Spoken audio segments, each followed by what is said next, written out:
మెదక్, నిజామాబాద్, కరీంనగర్, ఆదిలాబాద్, పట్టభద్రుల ఉపాధ్యాయ ఎమ్మెల్సీ స్థానాలకు పోలింగ్ నిన్న ప్రశాంతంగా ముగిసింది.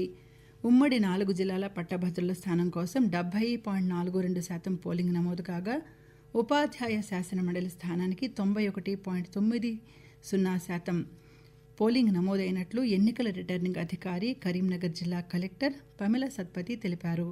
పటిష్ట భద్రతల నడుమ ఎన్నికల సామాగ్రి, బ్యాలెట్ బాక్సులను సిబ్బంది కరీంనగర్ జిల్లా కేంద్రంలోని అంబేద్కర్ స్టేడియంలోని స్ట్రాంగ్ రూమ్స్కు తరలించారు. మార్చి 3న కౌంటింగ్ ప్రక్రియ జరగనున్న నేపథ్యంలో పరిసర ప్రాంతాల్లో 144 సెక్షన్ విధించి గట్టి భద్రత ఏర్పాటు చేశారు.